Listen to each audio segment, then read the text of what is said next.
नमस्कार मित्रांनो, ठरलं तर मग या मालिकेच्या आजच्या भागात आता प्रिया किचनमध्ये जाणार, परंतु त्याच वेळी अर्जुन आवाज देत म्हणतो, तन्वी डॅड ही करी तन्वी. असं म्हणत अर्जुन काही पुढे बोलणार, परंतु त्याच वेळी सायली म्हणू लागते, हिची नाटक आम्हाला कळतायत ना. अगं काय चाललंय तुला काय वाटतंय? तुझी नाटकं आम्हाला कळत नाहीये. अगं तुझी ही सगळी नाटकं आहेत, माहीत आहेत ना आम्हाला. तर अर्जुन सायलीला म्हणतो, तो सायली तू हे. तर सायली अर्जुनला म्हणते, मी हिला पाठीशी घालत नाहीये. असं म्हणत सायली अर्जुनला इशायाने शांत राहायला सांगते. तर त्यानंतर सायली म्हणू लागते, पण हिची जी नाटक आहेत ना ती सगळ्यांनाच माहीत आहे. ते काही वेगळं नाहीये. आणि आता सुद्धा स्वयंपाकघरात जाण्यात सुद्धा नाटकच करत होती. आणि हे बघा, तुम्ही उगाच कशाला चिडचिड करताय. ही जो नाटक चालू आहेत ही घरात सगळ्यांनाच माहीत आहे. हे काही नव्याने चालू नाहीये, हे नेहमीचंच आहे. त्यामुळे तुम्ही स्वतःला त्रास करून घेऊ नका. आता प्रिया सावसूतपणाचं आवाहन म्हणत सायलीशी बोलत म्हणते, सायली अगं उगाच का तू सगळ्यांना माझ्या विरुद्ध भडकवतेस? अगं मी चांगलं वागण्याचा आणि माझ्या चांगल्या वागण्यातून माझ्या माणसांची सेवा करण्याचा प्रयत्न करते. आणि तुम्हाला जर हे आवडत नसेल किंवा तुमचा जर माझ्यावर विश्वास नसेल तर प्लीज तुम्ही दोघेही यामध्ये पडू नका, परंतु प्लीज मला माझ्या माणसांची सेवा करू द्या. आता मात्र कल्पनाताई चिडतात आणि प्रियाला म्हणतात, तन्वी तुझी ही सेवा ना आम्हाला चांगलीच माहीत आहे, त्यामुळे तुझ्या या सेवेची आम्हाला गरज ही. आणि अर्जुन तुला का ओढ चिडायला झालंय? अरे हिच हे वागणं आजचं नाही, गेले कित्येक दिवसापासून ही अशीच वागते. मग आज तू एवढा का चिडलायस? आता अर्जुन काही सांगणार, परंतु त्याच वेळी सायली अर्जुनचा हात घट्ट पकडते आणि सांगण्यापासून थांबवते. तर अर्जुन म्हणतो, नाही, ही जो नाटक आहेत ना ती आता डोक्यावरून जायला लागलीत. म्हणजे दिवसेंदिवस ही नाटक करत राहणार आणि आपण सगळ्यांनी ते सहन करायचंय का? आता तुम्हाला गरम पाणी काय आणून देते, मग काय किचनमध्ये स्वयंपाक करायला काय, ते सगळे हिचे नाटक आहेत. ही किचनमध्ये हेल्प करणार काय चालले हे सगळं. आता अर्जुन खूप चिडलेला असतो आणि अर्जुन प्रियाला दोष देतोय, तिच्यावर आरोप करतोय. हे मात्र अश्विनला सहन झालेलं नसतं. अश्विन आवाज देत म्हणतो, दादा. असं म्हणत अश्विन त्या ठिकाणी येतो आणि अर्जुनला म्हणू लागतो, तू तर ठरवूनच टाकलायस का की तन्वी अजूनही खोटेपणा करते? आता अर्जुन काही बोलणार तर त्याचवेळी प्रतापराव आवाज देत म्हणतात, अर्जुन अश्विन आता पुरे, आता तुम्ही दोघांनी वाद घालू नका. तर आता अश्विन म्हणू लागतो, नाही डॅड मी वाद घालत नाहीये. मी इतकंच म्हणतोय की हा वाद मिटवा एकदाचा. मला या सगळ्याचा खरंच कंटाळा आला आहे. तन्वी अगदी मनापासून प्रयत्न करते ना, मग तुमचा सुद्धा दृष्टिकोन बदला आणि मग बघा घरात आपोआपच शांतता राहील. आता सायली मध्यस्थी करत म्हणते, मला असं वाटते की आता विषय इथेच थांबायला हवा. सर्वजण दमलेच आहेत आणि उगाच शब्दाला शब्द वाढत जातील, परंतु कोणाला काही मिळणार नाही. असं म्हणत सायली रागानेच प्रियाकडे पाहते आणि अर्जुनला म्हणते, तुम्ही आज चला. आता अर्जुन खूप चिडलेला असतो. प्रियाच सत्य अर्जुनला कळालेलं असतं आणि म्हणूनच अर्जुन खूप संतापलेला असतो. अर्जुनला सत्य सांगायचं असतं, परंतु सायलीने अर्जुनला थांबवलेलं असतं. आता सायली अर्जुनला रूममध्ये घेऊन जाणार तर नाटकी प्रिया मुद्दाम नाटक करत म्हणते, हो तुम्ही दोघं खूप दमला आहात, तुम्ही जाऊन वरती आराम करा. इथे जर कोणाला काही हो नको असेल तर ते पाहायला मी आहे. आणि अर्जुन तुला जरी ही सगळी नाटकं वाटलीत ना तरी सुद्धा मी प्रयत्न करणं काही थांबवणार नाहीये. मला या माणसांचं फक्त प्रेम हवंय, आणखी काही नको. आता प्रियाच्या या बोलण्यात सुद्धा किती खोटेपण आहे हे कल्पनाताईंना चांगलंच माहीत असतं. प्रियाच्या या बोलण्यावर कल्पनाताई हसू लागतात. तर अर्जुन काही प्रत्युत्तर न करता रागानेच तिथून निघून जातो आणि अर्जुनच्या मागोमाग सायलीही तिथून निघून जाते. तर त्यानंतर प्रिया कल्पनाताईशी काही बोलायला जाणार तर कल्पनाताई आणि प्रतापराव ही तिथून निघून जातात आणि हे सगळेच जण तिथून निघून जातात. हे पाहून अश्विनला खूप वाईट वाटतं. अश्विन प्रियाकडे पाहतो. आता प्रिया आपल्याला खूप वाईट वाटले असं अश्विनला दाखवून देत असते. तर दुसरीकडे पाहायला मिळतं अर्जुन आणि सायली फ्रेश होऊन घेतात. तर त्यानंतर अर्जुन सायलीला म्हणतो, काय चाललंय? तू मला खाली का बोलू दिलं नाहीस? तर सायली अर्जुनला म्हणते, मी तुम्हाला अगोदरच सांगितलं होतं की आता कोणाला एवढ्यात काही सांगायचं नाही आणि तरी सुद्धा तुम्ही सांगण्याचा प्रयत्न करत होता. तर अर्जुन म्हणतो, म्हणजे त्या तन्वी म्हणजेच प्रियाबद्दल कोणाला काही सांगायचंच नाहीये का, लपून ठेवायचं आहे? सायली म्हणते, असं मी कुठे म्हणाले आहे? अहो, त्या प्रियाचं सत्य आपल्या समोर आलंच आहे. तिचा खरा मुखवटा समजला आहे आणि खोटा जो मुखवटा आहे ना, तो फाटला गेला आहे. परंतु तिने जी काही आपली फसवणूक केली आहे ना, ती कल्पनेपलीकडची आहे आणि म्हणूनच मला वाटते की तिला कठोरातली कठोर शिक्षा व्हायलाच पाहिजे. तर अर्जुन म्हणतो, हो ना, मग मला सत्य सांगण्यापासून तू का थांबवलेस आणि तू मला गप्प का बसवलस? तर सायली म्हणते, कारण तुम्ही विसरताय की प्रिया कुठल्या पातळीची गुन्हेगार आहे आणि एक गोष्ट विसरून चालणार नाही की आपण जर सत्य सांगण्याचा प्रयत्न केला तर आपण सत्य सांगेपर्यंत बघता बघता ती सत्य बदलून टाकेल आणि विषय तिथल्या तिथे बदलत, स्वतःची बाजू मांडत, स्वतःला सिद्ध करत ती पुन्हा या घरात राहणार आहे. आणि सत्य तर ती बदलेलच आणि आपल्यालाच तोंडशी पाडेल. तर अर्जुन म्हणतो, नाही, माझ्यात आता पेशन्स उरलेले नाहीयेत. मी आता हे नाही सहन करू शकत. तर सायली अर्जुनला म्हणते, आता तुम्हाला संयम ठेवावाच लागेल. आणि आता जो चिडला आहे ना, तो पूर्णाजींचा नातू आहे आणि रविराज काकांचा पुतण्या आहे. त्याला ही फसवणूक सहन होत नाहीये, त्याला हा अन्याय सहन होत नाहीये.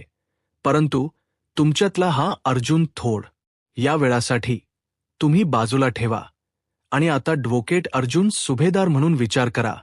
आणि हा विचार केल्यानंतर तुम्हालाच कळेल की तुम्हीच मला म्हणाल की हो, आपल्याला आता प्रत्येक पाऊल हे सावधगिरीनेच टाकावं लागेल. तेव्हाच त्या प्रियाला कठोरात कठोर शिक्षा करता येईल, हो ना? तर अर्जुन म्हणतो, तोपर्यंत त्या बाईला या घरात सहन करायचं आणि तेही रोज. तर आता सायली अर्जुनला म्हणते, अहो, आता काही दिवसच जी मुलगी नवी म्हणून या घरात मानाने आली होती ना, तीच मुलगी आता लाथा खात कशी घराबाहेर पडते ना, ते बघतच राहा. आणि आता लाथा खात घराबाहेर पडेल ना, ते थेट जेलमध्ये जाईल. तर आता अर्जुन चिडत सायरीला म्हणतो, आता मात्र तिला जेलमध्ये कठोरात कठोर शिक्षा कशी होईल त्यासाठी मी प्रयत्न करेन, मी माझी पूर्ण ताकद लावेन. परंतु छोट्यातले छोटे पुरावे सुद्धा मी गोळा करेन, एक पुरावा सुद्धा मागे सोडणार नाही. मग बघ या खोट्या प्रियाची मी काय अवस्था करतो. ती माझ्या फॅमिलीच्या भावनांशी खेळलीय आणि आता बघ या मुलीची मी काय अवस्था करतो. तर सायली अर्जुनला म्हणते, मलाही हेच हव्य, परंतु आपल्याला आता थेट वार करता येणार नाही, लपून हल्ला करावा लागेल आणि तोही वेळाल यावरच. पण आता तुम्ही शांत झोपायचं आहे, चला तुम्ही झोपा बरं. तर अर्जुन म्हणतो, सायली. आता सायली लाईट बंद करते आणि झोपण्यासाठी जाते. अर्जुन विचार करत बसतो. सायली आता अर्जुनला म्हणते, झोपा की काय झाले? तर अर्जुन म्हणतो, काय हा वेडेपणा आहे? तर सायली म्हणते, मी जे बोलते ते तुम्ही बोलताय, मग आता तुम्ही जे करता ते मला करावं लागेल. तर अर्जुन हसू लागतो. आता सायरीने अर्जुनच्या चेहऱ्यावरच हसू पुन्हा आणलेलं असतं आणि अर्जुनला म्हणते, चला आता झोपा. आता अर्जुनही झोपी जातो. तर दुसऱ्या दिवशी सकाळी आता प्रतापराव रविराज सरांना हाणू लागतात. रविराज, अरे आणखीन थोडे दिवस राहिला असता तर खरंच खूप छान झालं असतं. तर रविराज सर म्हणतात, नाही नाही, म्हणता म्हणता बरेच दिवस राहिलोच ना. तर प्रतापराव म्हणतात, हो, पण आता कुठे प्रतिमाला बरं वाटायला लागलं होतं. रविराज सर म्हणतात, घरी गेल्यावर आणखीन बरं वाटेल हो की नाही प्रतिमा? आणि तसंही ज्यावेळी आम्हाला जास्त गरज होती, आमच्या गरजेला तुम्ही धावून आलात आणि आमचा हवा तेवढा पाहुणचार केलात. परंतु आता मात्र आम्हाला घरी जाऊ द्या. तर पूर्णाजी म्हणतात, रविराज, अहो, पण थोडे दिवस राहिला असता तर खरंच खूप छान झालं असतं. तुम्ही का राहत नाहीत? तुम्हाला इथे त्रास होतोय का प्रतिमा? तुला कोणता त्रास होतोय का? आणि सुमन, तुझं मन रमत नाहीये का? तर सुमन काकू म्हणतात, नाही पूर्णाई, अहो असं काहीही नाहीये. मला माहीत आहे, तुम्हा सगळ्यांना माझी काळजी वाटत आहे. मला माहीत ताई, तुम्हाला असं वाटते की मी घरी गेले तर यांची आठवण, त्यांनी केलेल्या सगळ्या गोष्टी मला आठवतील आणि मला त्रास होईल. परंतु काळजी करू नका वहिनी, आणि भाऊजी आहेतच ना, मग मी कोणताही विचार करणार नाही. माझं मन रमेल यांच्यासोबतच. तर आता सर्वांनीच ठरवलेलं असतं आणि म्हणूनच कल्पना ताई म्हणू लागतात, आणि यांनी ठरवलंच आहे. तर आता तरी आपण काय बोलणार? पूर्णाजी म्हणतात, हो तेही आहेच. तर आता प्रतिमा हत्या म्हणू लागतात, बरं आता मी निघू का? तर आता सर्वजण निघण्यासाठी होकार देतात. परंतु पूर्णाजींना खूप वाईट वाटत असतं. आता नाटकी प्रिया रडण्याचं नाटक करत तिथे येते. प्रतिमा त्यांना आवाज देत म्हणते, आई आई, अग मला माहीत आहे तुला माझ्यासोबत वेळ घालवायला आवडत नाही, परंतु आई मी तुझ्या समोर हात जोडते, अग थोडे दिवस तरी इथे रहा ना, मला तुझी सेवा करू देत. तर आता रविराज सर प्रियाला उत्तर देत म्हणतात, तिची सेवा करण्यासाठी आम्ही आहोत आणि ती सेवा करण्यासाठी आम्हाला तुझी काहीही गरज नाही, आणि तसंही आम्ही तुमच्याकडून कुठल्या अपेक्षाही ठेवत नाही. आता सायली, अर्जुन येत असतात. तर इकडे प्रिया नाटक करत म्हणते, बरं माझ्यासाठी नाही, पण निदान पूर्णाजीसाठी तरी थांबा. आता मात्र अर्जुन आवाज देत म्हणतो, तन्वी. आता मात्र प्रिया पूर्णपणे घाबरून गेलेली असते. तर अर्जुन मोठ्यानेच म्हणतो, तन्वी तुझी नाटक अजूनही सुरूच आहेत, असं म्हणत तो पायरे उतरत असतो. त्यावेळी सायली अर्जुनला शांत करण्याचा, थांबवण्याचा प्रयत्न करत असते, आणि सायली अर्जुनला म्हणू लागते, थांबा, रागावर कंट्रोल ठेवा, आता काहीही बोलायची गरज नाहीये, आणि ही ती वेळही नाहीये, तुम्हाला ला कळत्या का? परंतु अर्जुन एवढा संतापलेला असतो, एवढा चिडलेला असतो, की तो सायलीच काही ऐकून घेण्याच्या मनस्थितीतही नसतो. आता अर्जुन प्रियाला प्रश्न करत म्हणतो, तुला जर आत्याची एवढीच काळजी वाटते आहे ना, मग रक्त द्यायला का नाही आलीस? तू हॉस्पिटलला 1 ते 1.5 तास कुठे भटकत होतीस? तर प्रिया नाटक करत म्हणते, अरे मी सांगितलं ना की तुम्ही नक्की आईला कुठल्या हॉस्पिटलला घेऊन गेला आहे, मला माहीतच नव्हतं, मग मी त्या ठिकाणी कशी येणार? तर आता अर्जुन म्हणतो, तुला एवढी गोष्ट माहीत नाही की ज्या हॉस्पिटलमध्ये अश्विन नाही, त्याच हॉस्पिटलमध्ये ये आपण घेऊन जाणार. एवढीच छोटी आणि साधी गोष्ट तुला माहीत नसल्याच नाटक करतेस?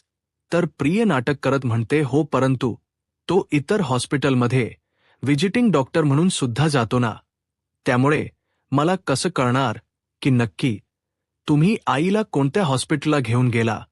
आणि प्रिया रडण्याचं नाटक करत म्हणते, खरं सांगायचं तर त्यावेळी मी इतकी पॅनिक झाले होते, मी कन्फ्यूज झाले की मी नक्की कोणत्या हॉस्पिटलला जाऊ, कारण माझ्या डोळ्यासमोर फक्त माझी आई होती. मला माझ्या आईची काळजी वाटत होती. आता प्रियाच्या या नाटकांवर कोणाचाही विश्वास नसतो, आणि सायली बोलूनच दाखवत प्रियाला म्हणते, प्रिया अगं किती वेळा तेच उत्तर देणार आहेस? किती वेळा तेच सांगणार आहे? तुला काय वाटते? तुझ्या या नाटकांना आम्ही फसणार आहोत. तू बोलूच नकोस, कारण तू जे काही बोलतेस ते खोटच बोलतेस, हे आम्हाला चांगलंच माहीत आहे. आता सर्वजण प्रियाच्या बोलण्याकडे दुर्लक्ष करतात. तर त्यानंतर सायली आता प्रतिमा हत्यांना म्हणू लागते, प्रतिमा आत्या तुम्ही स्वतःची काळजी घ्या, आणि सर्वात महत्त्वाचं म्हणजे गोळ्या वेळेवर घ्यायच्या आहेत, सगळी औषधं वेळेवर घ्यायचीत. तर आता प्रतिमा हत्या होकार देत. तर त्यावेळी रविराज सर म्हणतात की चला आता निघूयात, असं म्हणत आता रविराज सर प्रतिमा हत्या आणि सुमन काकू घरी जाण्यासाठी निघालेले असतात. तर त्याचवेळी तिथे अश्विन येतो आणि म्हणू लागतो, हे काय तुम्ही निघालात? रविराज सर म्हणतात, हो रे, आता घरची आठवण येऊ लागली आहे, आता निघावं लागेल. तर त्याचवेळी सायली आवाज देत म्हणते, जरा थांबा. तर आता सायलीच्या मागोमाग प्रिया ही आवाज देत म्हणते, जरा थांबा. आता अश्विन प्रियाकडे पाहतो. आता प्रिया किचनमध्ये जाते, डबा घेऊन येते आणि प्रतिमाना म्हणू लागते, आई, मी तुझ्यासाठी ड्रायफ्रूटचे लाडू बनवले होते, ते आठवणीने घेऊन जा.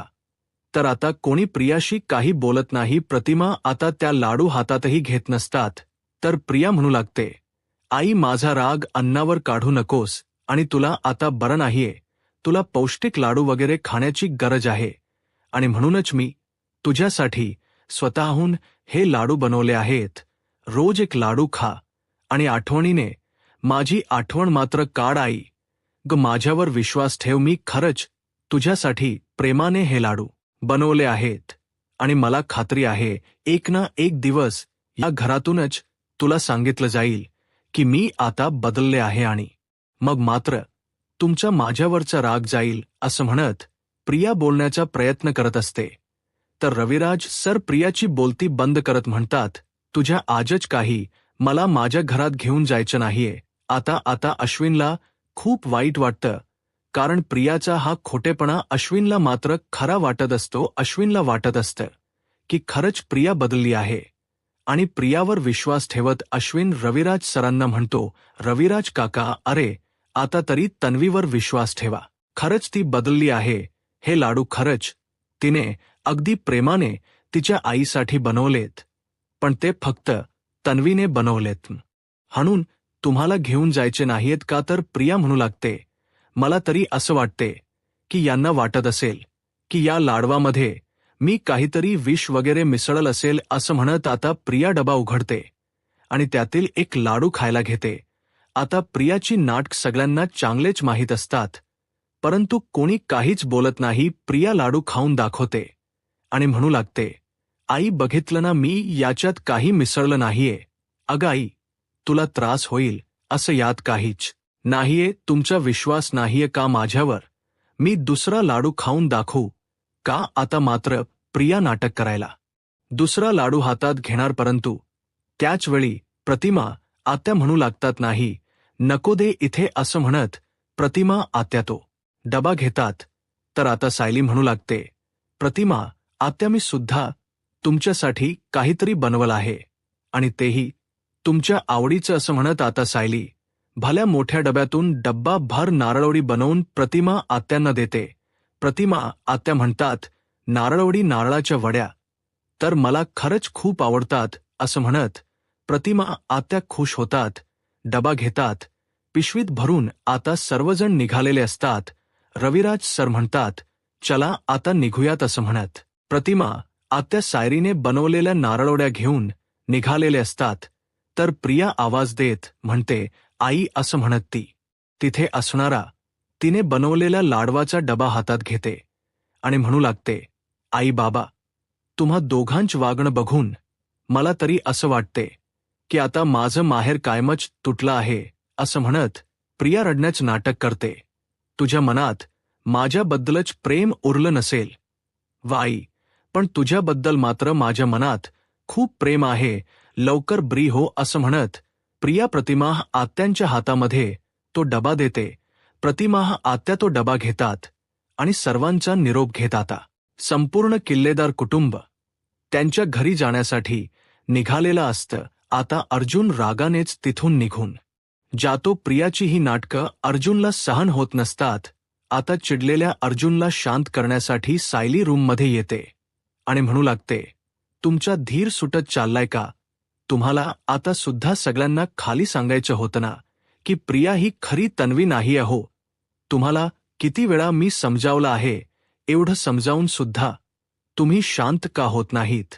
आणि हो, असं करून चालणार नाही, हे तुम्हाला कळत नाहीये का? तर अर्जुन म्हणतो, कळतं मला, पण कसं आहे ना, ती मुलगी डोळ्यासमोर दिसली ना की मग मात्र माझं डोकं फिरतं.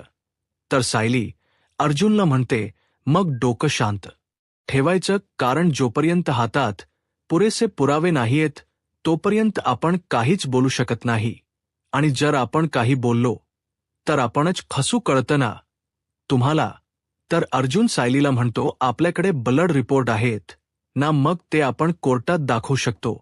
तर आता सायली अर्जुनला म्हणते, ते कोर्टात पुरेसे आहेत, परंतु त्या अगोदर तिला हिची चावल लागली ना, तर हे सुद्धा पुरावे नष्ट करायला आणि काहीतरी आपली कहाणी बदलायला तिला वेळ लागणार नाही. जी मुलगी एवढी कारस्थान करते, एवढी नाट करते, ती हे करू शकत नाही का हो?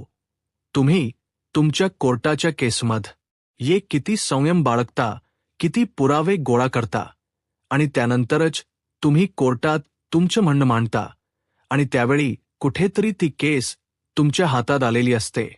मग जर आता तुमचा हा संयम सुटला, तर मग आपण केलेले प्रयत्न वाया जातील आणि सत्य कधीच कोणासमोर येणार नाही. तुम्ही तुमच्या प्रत्येक केसचा विचार करताना मग तर आता अर्जुन म्हणतो, पण ही कुठलीही केस नाहीये.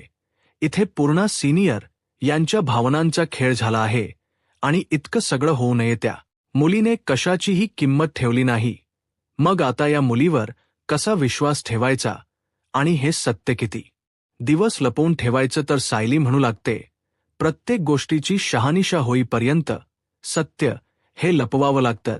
तशी वेळ येते, आणि तुम्ही सुद्धा एखादं सत्य माझ्यापासून लपवलंच असेल ना, किंवा सगळ्यांपासून, कारण जर एखादी गोष्ट तिची शहानिशा होत नाही, तोपर्यंत आपण एखादी गोष्ट समोरच्या सांगत नाही. मग तुमच्या बाबतीत सुद्धा तुम्ही माझ्यासोबत किंवा घरच्यांसोबत असं काहीतरी ठेवलंच असेल ना लपून, आणि असं कधीतरी घडलंच असेल ना. आता सायलीच हे बोलणं ऐकून अर्जुनला धक्काच बसतो, कारण अर्जुनने सगळ्यात मोठं सत्य सायलीपासून लपून ठेवलेलं असतं, आणि याची जाणीव त्याला होते. आता अर्जुन मनाशीच विचार करत म्हणतो, मी साक्षीच सत्य हिच्यापासून लपवून ठेवलं आहे, हे तर हिला कळलं नसेल ना. तर सायली अर्जुनला म्हणते, हे बघा, या सत्याच्या तळापर्यंत आपल्याला जावं लागेल, आणि मगच आपल्याला सगळ्यांसमोर सत्य आणावं लागेल. परंतु हे सत्य ज्या दिवशी आपण सर्वांसमोर आणणार आहोत, त्या दिवशी पूर्णा आजी आणि रविराज काका या दोघांनाही खूप त्रास होणार आहे. त्यांना सावरणं आणि त्यांना आता या सगळ्यातून कसं बाहेर काढायचं, या सगळ्याचा आत्तापासूनच आपल्याला विचार करावा लागेल. तर अर्जुन सायलीला म्हणतो, हे काम तूच करू शकतेस बायको. तर सायली अर्जुनला म्हणते, पण या वेदना कोणीच कमी करू शकत नाही, पण प्रयत्न मात्र मी नक्कीच करेन. पण मी वचन देते की ज्या दिवशी प्रिया फेरफार करू शकणार नाही असे पुरावे आपल्या हाती लागतील ना, त्या दिवशी तुमच्या बरोबरीने मी त्या प्रियाला घराबाहेर काढेन. तर अर्जुन सायलीला म्हणतो, तो दिवस लवकरात लवकर येऊ देत. तर त्याचवेळी अर्जुनला फोन आलेला असतो. अर्जुन पाहतो तर चैतन्याचा फोन आलेला असतो. अर्जुन चैतन्याला आता मैनावती आणि सदाशिव दोघंही खरं बोलतील का, आणि सायलीला सत्य कळेल. आता पुढे काय होईल हे पाहायला आत्ताच माझा महाराष्ट्र या यूट्यूब चॅनलला सबस्क्राईब करा. धन्यवाद.